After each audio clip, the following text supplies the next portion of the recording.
How you friends, I hope आप सभी अच्छे होंगे। आपका स्वागत है ज्ञानम शिक्षा के एक नए वीडियो सेगमेंट में। हम बात कर रहे थे सम्मन्स की।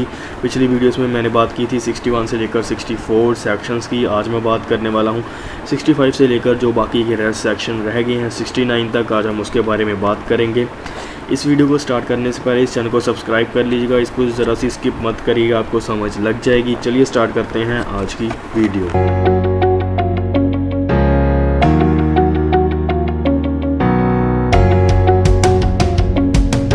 65 है वो कहता है procedure when service can not be effected as before provided, जो कि मैंने पिछले सेक्शंस डिस्कस किए थे 61 से लेकर 64 तक। जैसे कि वो जो कोर्ट है वो इशू करेगी सम्मन, उसके कोर्ट के साइन होने चाहिए, सील होनी चाहिए और वो ऑफिसर को देगी। ऑफिसर क्या करेगा, ऑफिसर पर्सनली जाकर सम्मन जो है जिस पर्सन को इशू हुए हैं उसको देकर आएगा। अगर वो पर्सन घर पे नहीं मिलता तो उसका घर का कोई मेल मेंबर है उसको देगा।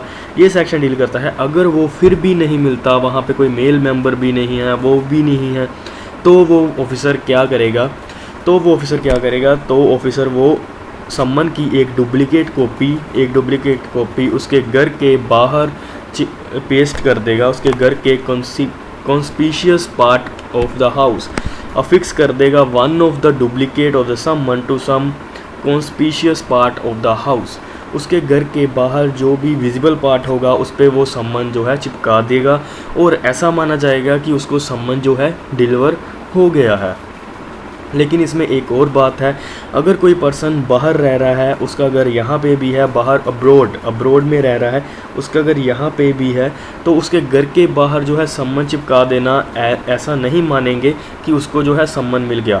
अगर वो सम्मन इंडियन एम्बेसी को भेजा जाए, अगर वो सम्मन जो है इंडियन एम्बेसी को भेजा जाए तब माना जाएगा कि उसको जो है सम्मन डिलीवर हो गया है। तो अगर कोई पर्सन अब्रोड में रह रहा है, उसके घर के बाहर इंडिया में उसके घर के बाहर कोई सम्मन लगाकर चला जाता है तो वो वैलिड नहीं माना जाएगा, सम्मन डिलीवर नहीं माना जाएगा।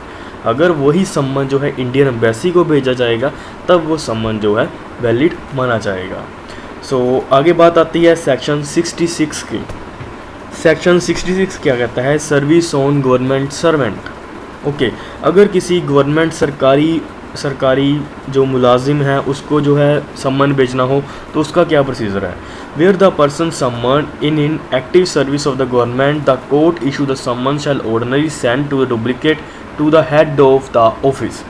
इसमें लिखा हुआ है अगर किसी सरकारी पर्सन को जो सरकारी नौकरी करता है उसको सम्मन भेजना है तो उसके हेड ऑफ द ऑफिस, जिस ऑफिस में वो काम कर रहा है, लाइक अगर वो पुलिस में है तो पुलिस का जो हेड ऑफिस होगा उसको, या अगर वो फूड इंस्पेक्टर वाली लाइन में है तो उसको भेजा जाएगा। अगर वो टीचर है तो उसको स्कूल को, उसके प्रिंसिपल को भेजा जाएगा।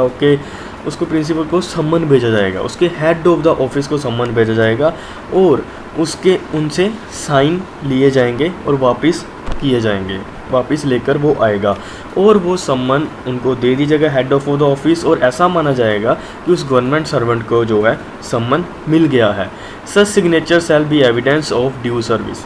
और सिग्नेचर को जो है जिन्होंने हेड ऑफ द ऑफिस को डिलीवर किया है उनके कोई भी हेड जो होगा उनके सिग्नेचर वो लेकर आएगा पर ऑफिसर, और ऐसा माना जाएगा कि उनके सिग्नेचर ही हैं जो एविडेंस हैं कि उनको जो है सम्मन मिल गया है। आगे बात आती है सेक्शन 67 की। सेक्शन 67 कहता है सर्विस ऑफ सम्मन आउटसाइड लोकल लिमिट्स। जैसे आप सभी को पता है कि मैजिस्ट्रेट जो सम्मन इश्यूज़ करते हैं या जजेस जो इशू करते हैं उनकी एक जुरिस्डिक्शन होती है कि इस जुरिस्डिक्शन के बाहर वो सम्मन वारंट इशू नहीं कर सकते। फॉर एग्ज़ाम्पल कि उनकी जुरिस्डिक्शन है कि एक ज़िला, लाइक कोई भी एक ज़िला ले लीजिए, डिस्ट्रिक्ट ले लीजिए, एक डिस्ट्रिक्ट में उनकी लोकल लिमिट है। अगर उन्होंने दूसरे डिस्ट्रिक्ट में से किसी को पर्सन को बुलवाना है जिसका उस केस के साथ रिलेटेड है, जो कि जिसके लिए उनको सम्मन की ज़रूरत पड़ी है, तो वो दूसरे डिस्ट्रिक्ट के मैजिस्ट्रेट या जज को वही सम्मन भेजेगा कि आप वो सम्मन जो है अपने जुरिस्डिक्शन में अपन लोकल लिमिट्स में अप्लाई करवाइए। इसमें बस 67 में यही है कि एक जो कोर्ट है दूसरी कोर्ट को सम्मन भेजती है कि आपकी जो लोकल लिमिट है जिसको मैंने पर्सन को बुलाना है आपकी लोकल लिमिट में आ रहा है, तो आप प्लीज़ उसको सम्मन करिए। यह है 67 में। आगे बात आती है 68 की। 68 क्या कहता है, proof of service in such cases when service officer not present. Proof क्या होगा जब सर्विस ऑफिसर हेयरिंग पे प्रेजेंट नहीं है। जैसे मैंने आपको बताया, साइन लेकर आएगा, वो एविडेंस माना जाएगा। इसी सेक्शन में बस यही कहा गया है कि साइन जो है एविडेंस माने जाएंगे। इसमें लिखा हुआ है कि अगर outside its local jurisdiction when a summon issue by court is served outside its local jurisdiction and any case where the officer who has served a summon is not present at the hearing of the case। इसमें लिखा हुआ है कि सम्मन कोई दूसरी jurisdiction, दूसरी जिस कोर्ट ने सम्मन इशू किया था, दूसरी कोर्ट ने उसको जो है सर्व किया है, ओके, और जो जिसने ऑफिसर ने जिस कोर्ट ने सर्व करने का किसी ऑफिसर को हुक्म दिया होगा, ऑर्डर दिया होगा, अगर वो ऑफिसर जो है हेयरिंग पे प्रेजेंट नहीं होता तो प्रूफ क्या होगा कि सम्मन जो है डिलीवर हो गया है। तो प्रूफ ये होगा कि वो ऑफिसर जो है वो सम्मन डिलीवर करके आएगा और वहाँ उससे जो साइन लेकर आएगा, तो वो साइन जो है वो कोर्ट में सबमिट करेगा। वो साइन जो है कोर्ट में सबमिट करेगा और वही साइन जो होंगे एफिडेविट पे जो साइन होंगे, डुप्लीकेट कॉपी पे जो साइन लिए होंगे, वही एक प्रूफ माना जाएगा, ओके, कि सम्मन जो है डिलीवर हो गए हैं। आगे सेक्शन 69, सर्विस ऑफ सम्मन ऑन विटनेस बाय पोस्ट। अगर किसी विटनेस को सम्मन भेजना हो तो वो कैसे भेजेंगे। इसमें लिखा हुआ है अगर किसी विटनेस को सम्मन भेजना है तो आप बाय द पोस्ट भी भेज सकते हो। पिछले जो सेक्शन 62 में साफ साफ लिखा हुआ था कि ऑफिसर को जो है पर्सनली जाकर जो है सम्मन डिलीवर करना होगा, लेकिन अगर किसी विटनेस को उन्होंने बुलाना है तो वो क्या करेंगे, तो वो बाय द पोस्ट जो है विटनेस को बुलवा सकते हैं। Nothing in standing anything contained in the preceding section of this chapter, a court issue a summon to a witness may, in addition to simultaneously with the issue of such summon, direct a copy of summon to be served by registered post address the witness at the place where he ordinary residence or carrying on a business।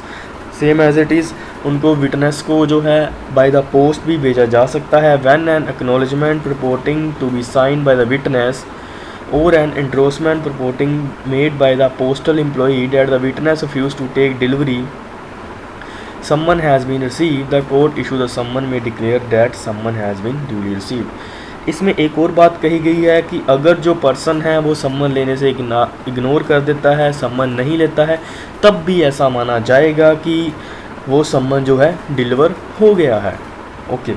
अगर कोई person जो है सम्मन, जिसको सम्मन issue हुए हैं, officer आता है उसको देता है तो वो नहीं लेता, तब भी ऐसा माना जाएगा कि वो सम्मन जो है उसको डिलीवर हो गए हैं।